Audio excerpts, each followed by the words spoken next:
안녕하십니까. 소화 흡수 장애 중 가한 장애 부분 시작하겠습니다. 시작하기 전 좋아요와 구독은 힘이 되니까 꼭 구독 눌러주세요. 그럼 시작하겠습니다. 최근 입원한 김 씨는 급성 A형 간염 진단을 받았다. 이 환자의 간호사정 시 확인할 수 있는 사항은 이라고 했습니다. 여기서 묻고자 하는 건 뭐예요? A형 간염에 걸렸을 때 어떻게 해야 A형 간염에 걸리니? 이걸 묻고 있는 거잖아요.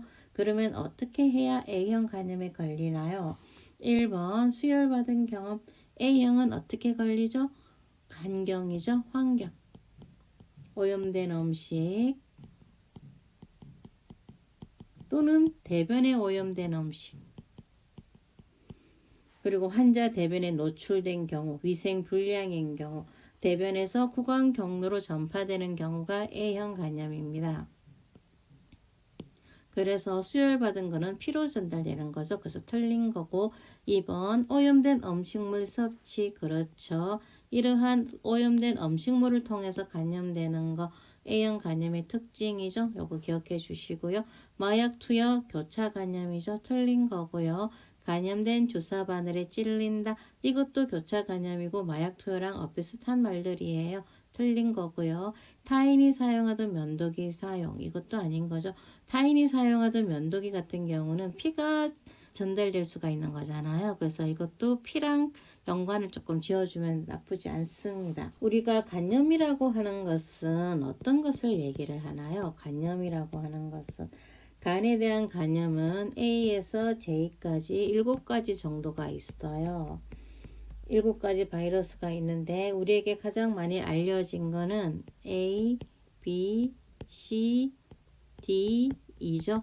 그 중에서 A, B, C가 우리가 많이 알고 있는 거고 이 중에서 A는 대변에 오염된 음식이나 식수, 그죠?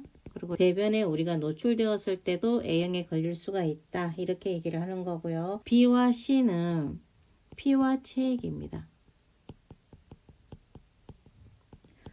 이 3개 정도만 외워주셔도 나쁘지 않아요. 왜냐면 우리가 D랑 E는 아직은 의료계에서 이렇게 이슈화 될 정도의 그런 건 없기 때문에 A형은 어떻게 전파가 되고 어떻게 예방을 해야 되고 어떤 진단 검사가 얘가 A형 간염에 걸렸다 이렇게 나타낼 수 있는지, B형 간염 같은 경우도 어떤 식으로 전파가 되고 어떤 진단 결과가 B형을 나타내는지, 그리고 예방 방법은 어떤 게 있는지, C형도 마찬가지입니다. 전파 경로가 중요한 거죠. 그리고 이 A형이냐 B형이냐 C형이냐 이러한 것들을 판단할 수 있는 진단 결과를 해독할 수가 있는지, 이러한 것들이 이 간염 파트에서는 중요하기 때문에 거기에 대해서 한번 보게 될 겁니다. 김 씨의 진단 결과는 이무글로빈 안티 HAV 양성이 나왔다. 간호중재는 이라고 했습니다. 진단 결과가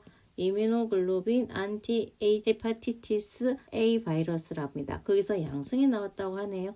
여기에 대한 간호중재 무엇을 얘기하는 거죠? 이것은 이러한 것들이 주어졌을 때 너가 판독할 수 있겠니? 이걸 묻고 있는 거잖아요. 그죠? 이것이 나타나는 것이 어떤 것을 의미하니? 이런 건데 이것은 안티 헤파티티스 A 바이러스 A형에 감염이 되었을 때 가장 먼저 나타나죠. 가장 먼저 나타나죠. 즉 급성기를 얘기합니다. 급성기를 얘기하는 것은 뭐다? 전염의 위험이 있다. 그래서 환자에게 우린 1번 멸군 장갑을 착용시키나요? A형에 걸렸으면 멸군 장갑을 착용시키나요? 아니죠. A형 간염은 뭐죠? 오염된 음식물, 대변. 그래서 아니다.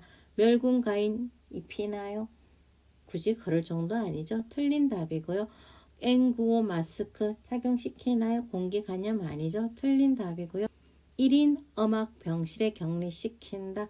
이것도 공기 감염 때문에 틀린 거죠. 개인용 물건을 사용하게 하는 것, 타인에게 전염되지 않게 하는 것, 이것이 답입니다. A형 급성기를 나타내는 진단검사 결과를 나타내는 용어들, 이뮤글로빈 M, 안티 헤파티티스 A 바이러스. 이 뜻이 뭐다? A형에 대한 바이러스가 항체가 나타났다. 그래서 이뮤글로빈이 출동을 했다. 급성기를 얘기한다. 급성기는 전염의 가능성이 있다. 그래서 우리는 개인 위생을 교육을 해야 한다. 이렇게 정리를 해주시면 되시고, 최 씨는 A형 간염 치료를 받고 퇴원을 하려고 합니다. 퇴원 시 가족 간의 전파를 예방하기 위해 주의사항으로 교육할 내용이 어떤 게 있습니까? 배변 후에는 반드시 손을 씻어야 합니다. 그렇죠. 개인위생, 배변 후에는 반드시 손을 씻어야 되고요. 물은 생수로 드세요. 우리가 A형 간염이 걸리는 것은 오염된 음식물을 통해서죠. A형에 걸렸으면 물은 될 수 있으면 끓여 먹는 게 가장 좋을 것 같습니다. 방한 공기를 자주 환기시켜야 합니다. 공기의 문제가 아니기 때문에 틀린 답이고요. 땀이 흐른 옷이나 이불은 소각해야 합니다. 이것도 체계 관계 때문에 틀린 답인 거고, 식사는 따로 하세요. 굳이 따로 할 필요가 없는 거죠. A형 간염이 걸렸으면 우리는 환자에게 배변 후에는 반드시 손을 씻거나 음식 섭취 전에도 손을 반드시 씻으세요 라고 교육을 해야 합니다. 다음 넘어가겠습니다. 최근 김 씨는 오신 것부터 식욕부진 및 황달이 나타나 병원을 내원하여 간염을 진단받았다. 이 환자에게 간염이라고 진단할 수 있는 검사 결과에 해당하는 것은 이라고 했습니다. 어떤 진단 검사가 나와야 이 사람을 간염이라고 판단할 수 있겠니? 검사 결과를 알 수 있겠니? 이걸 물어보는 거잖아요. 감마 GTP 35 이것은 여성과 남성이 조금 다른데 여성은 35, 남성은 60까지도 봐요. 그러나 35면은 정상 수치죠. 정상 수치를 가지고 간염이라고 진단할 수 없기 때문에 틀린 답인 거고, 세럼 AST, ALT 80에서 150, AST가 80이고 ALT가 150. 이것은 둘 다 40 미만이어야 정상이거든요. 그러므로 40보다 훨씬 높은 수치죠. 그러므로 이 사람이 간염이라고 진단을 할 수가 있다, 없다? 있다. 수치가 높기 때문에 이 사람은 간염이라고 진단을 할 수가 있는 거죠, 우리가. 그래서 답은 2번인 거 있고요. ALT 40에서 120. 이것도 정상 수치이기 때문에 간염이라고 진단할 수가 없다. 세럼 알부민 3.5에서 5.6. 이것도 정상 수치이기 때문에 간염이라고 진단할 수가 없다. 토탈 빌리브린 0.2에서 1.0 이것도 정상 수치예요. 그러므로 이것도 간염이라고 진단할 수가 없는 거죠.